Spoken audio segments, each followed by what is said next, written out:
at least the first ceiling-mounted CT scanner in the world.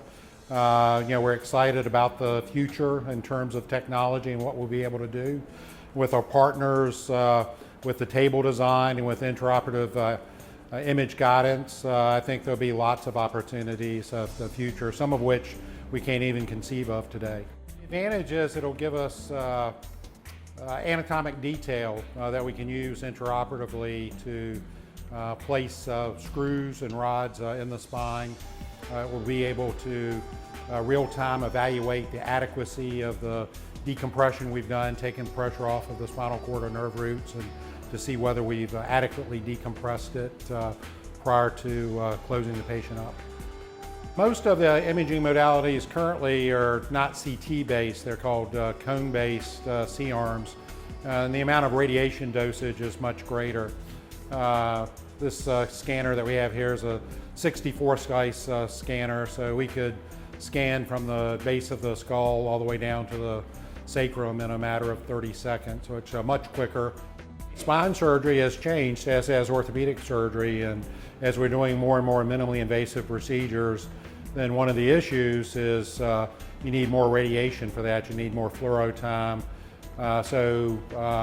Anything we can do to decrease the radiation dosage to the operative team as well as to the patient can be valuable, particularly for long-term exposure.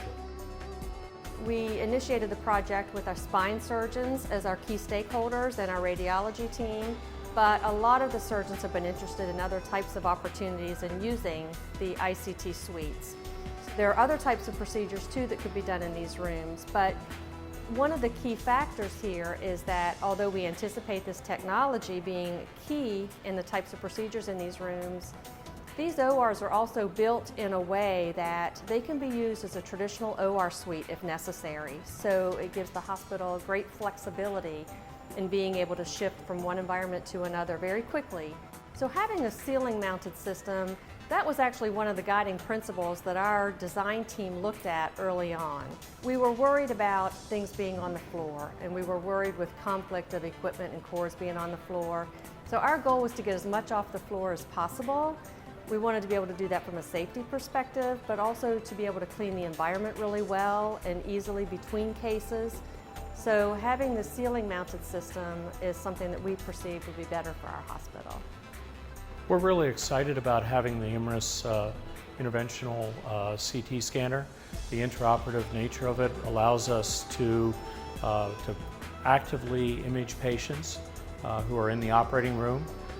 We see many different applications for it and a tremendous benefit to be able to image and integrate that with the intraoperative approach. Occasionally during surgery, what you'll find is that a patient needs a scan or needs an additional localization. So what this allows the surgeon to do is to, with minimal effort, to go ahead and get that additional information that they need to improve the quality and safety for the patient.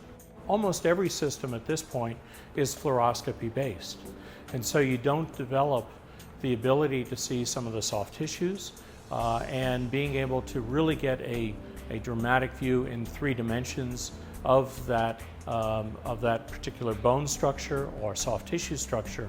You just don't have that capability currently. It allows us to cut back on the overall dosage, and so we can take just one set of images and use that for a variety of different ways of assessing the patient during the operation. The overall dose that we're talking about for these is less than what they would receive for a diagnostic examination.